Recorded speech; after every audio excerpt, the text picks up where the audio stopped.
BNP যদি জনগণের ভোটে ক্ষমতায় আসে তাহলে প্রত্যেক বাড়িতে একটি করে ফ্যামিলি কার্ড দেওয়া হবে। ওই ফ্যামিলি কার্ডটা থাকবে মায়েদের নামে। কেন মায়েদের নামে থাকবে? কারণ মারা যাতে সংসারের মধ্যে ওই ফ্যামিলি কার্ডের মাধ্যমে একটি টাকা পাবে প্রতি মাসে, এবং মাদের নামে এই জন্য থাকবে যাতে করে মারা সম্মানিত হয়, ফ্যামিলির মধ্যে মাদের শক্তি বৃদ্ধি পায়। সেই জন্য বিএনপি সেটি সিদ্ধান্ত নিয়েছে।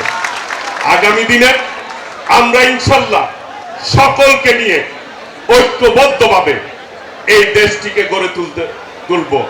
আমরা চাই জনগণের ভোটের মাধ্যমে জনপ্রতিনিধি নির্বাচিত হোক, নাকি সঠিক ভোট চাই।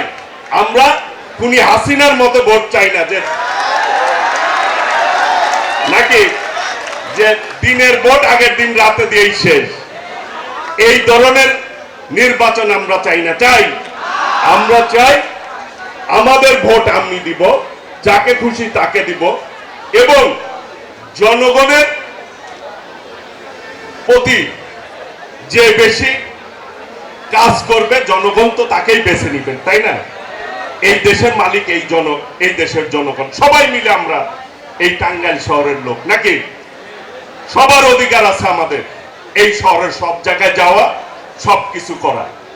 কাজেই আজকে আমাদেরকে সেই বিষয়ে খেয়াল রাখতে হবে যে এই দেশটি আমাদের সকলের। আগামীর বাংলাদেশ হবে গণতন্ত্রের বাংলাদেশ। জনগণই নির্ধারণ করবে আগামীর দেশটিকে পরিচালনা করবে।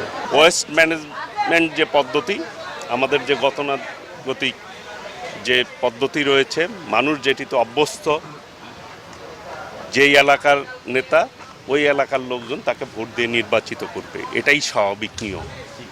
এই সময় যারা নিয়মের ব্যত্যয়ের কথা বলে তাদের মধ্যে নির্বাচন নিয়ে তাদের একটি ষড়যন্ত্র রয়েছে। নির্বাচন বিলম্বিত করার জন্য এই দেশের মানুষ তার ভোটের অধিকার চায়।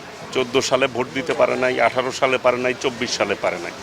মানুষের ভোটের অধিকার প্রতিষ্ঠার আন্দোলন করেছি আমরা, আমাদের ভারপ্রাপ্ত চেয়ারম্যান দেশনায়ক তারেক রহমানের নেতৃত্বে।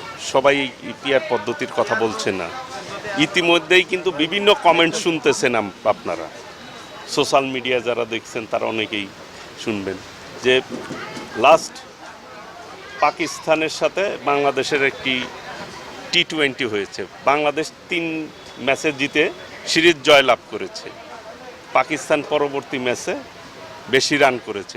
রানের যোগফলে দেখা গেল যে পাকিস্তান বেশি, তার মানে কি সিরিজ পাকিস্তান জয়লাভ করলো? মানুষ এও কমেন্টস করে, ভোট দিলাম সন্দ্বীপে, এমপি পেলাম মালদ্বীপে।